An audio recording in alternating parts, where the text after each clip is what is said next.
आज आपण घरच्या घरीच मसाला बनवून एकदम मस्त खुसखुशीत खमंग मूग आणि उडदाच्या डाळीचे पापड कसे बनवायचे हे पाहणार आहेत. आवडले तर लाईक, शेअर, सबस्क्राईब नक्की करा. पापड बनवण्यासाठी इथं मी पाव किलो उडदाची डाळ घेतली आणि पाव किलो मुगाची. दोन्ही मिळून मी अर्धा किलो डाळ घेतलेली आहे. आणि ह्या डाळी आता अगोदर आपल्याला एखाद्या कॉटनच्या कपड्याने चांगल्या पुसून घ्यायच्यात. कॉटनच्या कपड्यावर टाकायच्या आणि डाळी चांगल्या पुसून काढायच्या. आणि त्यानंतर दोन्ही डाळी एकत्र करून गिरणीतून बारीक असं दळून आणायचं. डाळ दळायला दिली की शक्यतो डाळीवर डाळच दळायला सांगा, त्यामुळे पापड छान होतात. डाळ जर गव्हावर किंवा ज्वारीवर दळली तर पापड लाल होण्याची शक्यता असते. शक्य असेल तर डाळीवर डाळच दळायला सांगा. हे पहा मी दोन्ही डाळी एकत्र करून गिरणीतून बारीक असं दळून आणले. दळून आणलं की पीठ अगोदर चाळून घ्यायचं. पीठ मी चाळून घेतलेले. थोड्या वेळासाठी आपण बाजूला ठेवूया. आणि आज आपण घरगुती मसाला वापरून पापड बनवणार आहेत. तर त्याच्यासाठी काय काय मसाला घ्यायचा ते पाहूया. अर्धा किलो डाळीसाठी मी अर्धा टेबलस्पून मिरे घेतलेले आहेत. 1 टीस्पून हिंग, अर्धा टेबलस्पून मीठ घ्यायचं आणि 1 टेबलस्पून पापड खार. अर्धा किलो डाळीसाठी हे प्रमाण एकदम बरोबर होतं. तुम्हाला जर 1 किलोचे पापड बनवायचे असले त्याच्या डबल साहित्य घ्यायचं. खूप मस्त पापड होतात. तर सगळ्यात अगोदर आपल्याला आता मिरे थोडेसे बारीक करून घ्यायचे आहेत. खलबत्त्यामध्ये घालायचे आणि जाडसर असे मिरे बारीक करून घ्यायचे. जास्त बारीकसुद्धा करायचे नाही. हे पहा मी जाडसर असे मिरे कुटून घेतलेले आहेत. आणि अशा पद्धतीने आपल्याला मिरे कुटून घ्यायचे आहेत. आणि त्याच्यामध्ये जर जास्त पावडर झाली तर एखाद्या चाळणीने तुम्ही चाळून घ्या. आणि वरती राहिलेलं आपल्याला जाडसरच त्याच्यामध्ये वापरायचं आहे. खाली जास्त पावडर पडलेली ती ह्याच्यामध्ये वापरायची नाही. जास्त पावडर जर मिऱ्याची केली तर पापड काळे होते, त्यामुळे जास्त पावडर करायची नाही मिऱ्याची.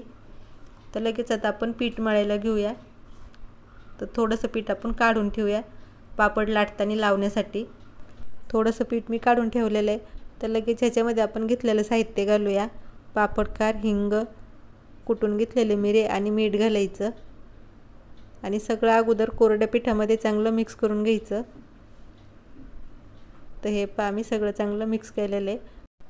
लगेच आता पीठ आपल्याला मळून घ्यायचं आहे. थोडं थोडं पाणी घालायचं आणि पीठ चांगलं मळून घ्यायचं. हे पीठ मळण्यासाठी जास्त पाणी लागत नाही, त्यामुळे एकदम जास्त पाणी घालायचं नाही. थोडं थोडं पाणी घालायचं आणि पीठ चांगलं मळून घ्यायचं. तर हे पहा मी पीठ मळून घेतलेलं आहे. आणि अशा पद्धतीने आपल्याला पीठ मळून घ्यायचं आहे. हे पीठ आपल्याला जास्त पातळसुद्धा मळायचं नाही, थोडंसं घट्टसरच पीठ मळून घ्यायचं. पीठ आपण 3 ते 4 तास भिजत ठेवणार आहेत. पीठ भिजल्याच्या नंतर थोडंसं सैल होतं. तर लगेच आपण हे पीठ आता एखाद्या पिशवीत घालून 4 तासासाठी भिजत ठेवूया. तुम्हाला जर पिशवीत नसलं ठेवायचं तर एखाद्या डब्यात घालून ठेवा किंवा पातेल्यात घालून त्याच्यावर झाकण ठेवून पीठ भिजत ठेवा. तर 4 तास आपण पीठ भिजत ठेवूया. पीठ 3 ते 4 तास भिजत ठेवायचं. त्यामुळे आपल्याला पीठ जास्त कुटायची गरज पडत नाही आणि पापड लाटायलासुद्धा आपल्याला सोपं जातं. हे पहा आम्ही बरोबर 4 तास पीठ भिजत ठेवलेलं आणि मस्त भिजलेलं आहे पीठ. तर आपण लगेच लाट्या बनवून घेणार आहेत. तर पिठातलं थोडंसं पीठ काढून घेऊया आणि आपण थोडंसं पीठ कुटून घेणार आहेत. हाताला थोडंसं तेल लावायचं आणि त्याच्यातलं थोडंसं पीठ काढून घ्यायचं. खूप मस्त पीठ भिजलेलं आहे, मस्त मऊ झालं आहे. तर जास्त कुटायचीसुद्धा गरज नाही त्याला. अगदी थोडंसं पीठ आपण कुटून घेणार आहेत. आणि तुम्ही जर 4 तास पीठ भिजवून घेतलं आणि तुम्हाला जर कुटायचं नसलं तरीसुद्धा चालेल.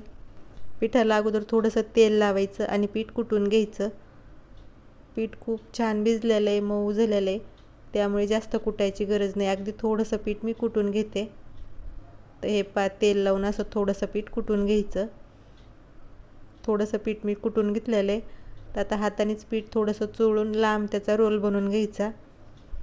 मस्त लांब त्याचा रोल बनवून घ्यायचा आणि नंतर सुरीने कट करून लाट्या बनवून घ्यायच्या. तुम्हाला किती लहान मोठ्या लाट्या बनवायच्यात त्याप्रमाणे तुम्ही लाट्या बनवून घ्या. तर हे पहा मी मस्त लांब त्याचा रोल बनवून घेतलेला आहे. तर आपण अगोदर सुरीने लाट्या कट करून घेऊया. एकसारख्या लाट्या कट करून घ्यायच्या आणि नंतर आपण हातावर चोळण्याच्या गोल मस्त लाट्या बनवून घेणार आहेत. तर हे पहा मी सुरीने 2-4 लाट्या कट करून घेतलेल्या आहेत. तर एक एक लाटी घेऊन आता हातावर थोडीशी चोळून गोल लाट्या बनवून घ्यायच्या. अगोदर हाताला थोडंसं तेल लावायचं आणि हे अशा लाट्या बनवून घ्यायच्या. लाट्या बनवून घेत असताना हाताला थोडंसं तेल लावायचं आणि नंतर लाट्या बनायच्या. म्हणजे एकदम जास्त लाट्या तुम्ही बनवून ठेवल्या तरी एक दुसऱ्याला लाट्या चिटकणार नाहीत. हे पहा मी थोड्याशा लाट्या बनवून घेतलेल्या आहेत. तर आपण त्याच्यामधली एक लाटी काढून घेऊया आणि राहिलेल्या लाट्या झाकून ठेवायच्या, म्हणजे लाट्या खरपजत नाहीत.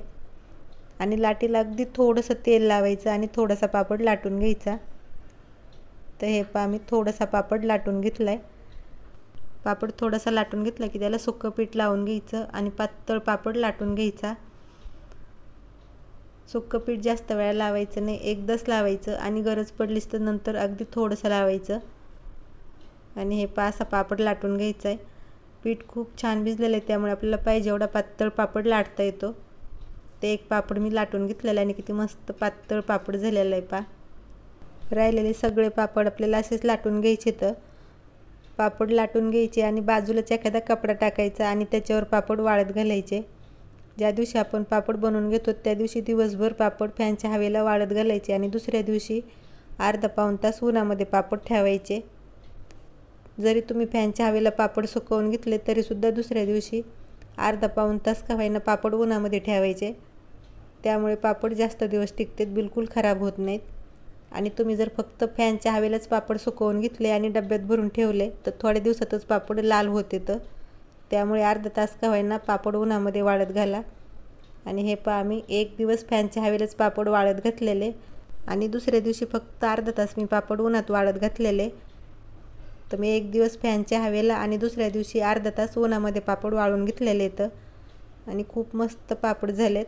तर थोडेसे पापड तुम्हाला मी तळून दाखवते किती छान फुगतात. पापड तळून घेण्यासाठी मी तेल गरम करून घेतलं आहे आणि तेल गरम झालं की त्याच्यात पापड सोडायचा आणि किती छान पापड फुगलेला आहे पहा. कलरसुद्धा एकदम छान आलेला आहे, पिवळा धमक. काही ताईंनी कमेंट केलं होत्या पापड तळल्याच्या नंतर लाल होतात. तर आपण गिरणीत डाळ दळायला देतो तेव्हा डाळीवर डाळ दळायला सांगायची, ज्वारीवर किंवा गव्हावर डाळ दळू द्यायची नाही. ज्वारीवर किंवा गव्हावर जर डाळ दळली तर पापड लाल होऊ शकतात. आणि आपण डाळ दळून आणलं की पीठ घरामध्ये जास्त दिवस ठेवायचं नाही. डाळ दळून आणलं की 3-4 दिवसाच्या आतमध्येच पापड त्याचे बनवून घ्यायचे. आणि पापड बनवून झाल्याच्या नंतर तुम्ही फॅनच्या हवेला पापड सुकवून घेतले आणि तुम्हाला वाटलं पापड चांगले सुकलेले आहेत तरीसुद्धा अर्धा तास का होईना पापड उन्हामध्ये वाळून घ्यायचे. तुम्ही जर फक्त फॅनच्या हवेलाच पापड वाळून घेतले आणि डब्यात भरून ठेवले तर थोड्या दिवसातच पापड तळल्याच्या नंतर लाल होतात. त्यामुळे थोड्या वेळ का होईना पापड उन्हामध्ये वाळून घ्या. हे पहा मी थोडेसे पापड तळून घेतलेत आणि किती मस्त पापड झालेत पहा. खूप मस्त झालेले आहेत, खुसखुशीत आणि खायलासुद्धा खमंग झालेले आहेत. आपण घरगुती मसाला वापरून पापड बनवलेत तरीसुद्धा एकदम मस्त पापड तयार झालेत. तर अशा पद्धतीने तुम्ही एक वेळा तरी पापड नक्की बनवून बघा आणि कसे झाले कमेंट करून सांगायला विसरू नका. लाईक करा, शेअर करा, रेसिपी आवडली तर सबस्क्राईब नक्की करा. धन्यवाद.